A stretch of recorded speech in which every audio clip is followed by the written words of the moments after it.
নমস্কার, করুণা রেশলে সবাইকে স্বাগত। আজ আমি আপনাদের দেখাবো বাতাসা দিয়ে পায়েস তৈরি।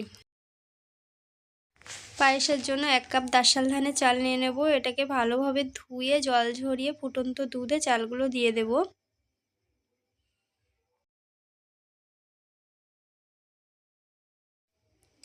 ভাতটা আমার 80% হয়ে গেছে। এবার এর মধ্যে দিয়ে দেব কাজু, কিশমিশ।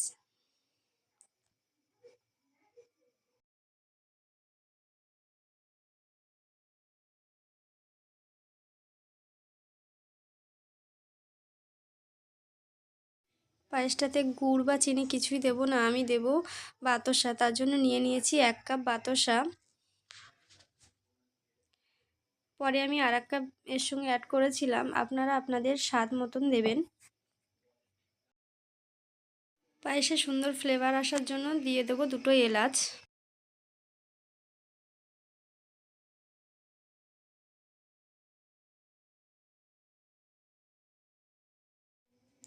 পায়েসটার মধ্যে ওপর দিয়ে দেবো গুঁড়ো দুধ। গুঁড়ো দুধ ভালোভাবে পায়েসের সাথে মিশিয়ে নেব।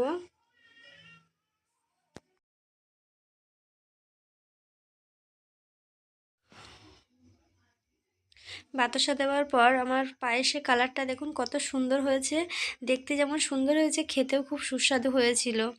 এই রেসিপিটা যদি আপনাদের ভালো লেগে থাকে তবে একবার বাড়িতে অবশ্যই ট্রাই করে দেখবেন এবং ভালো লাগলে লাইক, কমেন্ট এবং শেয়ার করবেন। এই চ্যানেলে যদি নতুন হয়ে থাকেন তবে অবশ্যই সাবস্ক্রাইব করে দেবেন এবং পাশে থাকা বেল আইকনটি প্রেস করে অল নোটিফিকেশন অন করে দেবেন সবার আগে ভিডিওটা পাওয়ার জন্য। আর এটা আমার হয়ে গেছে। এর উপর দিয়ে আমি দিয়ে দেবো কাজু ও কিশমিশ। দেখুন দেখতে কি অসাধারণ হয়েছে না?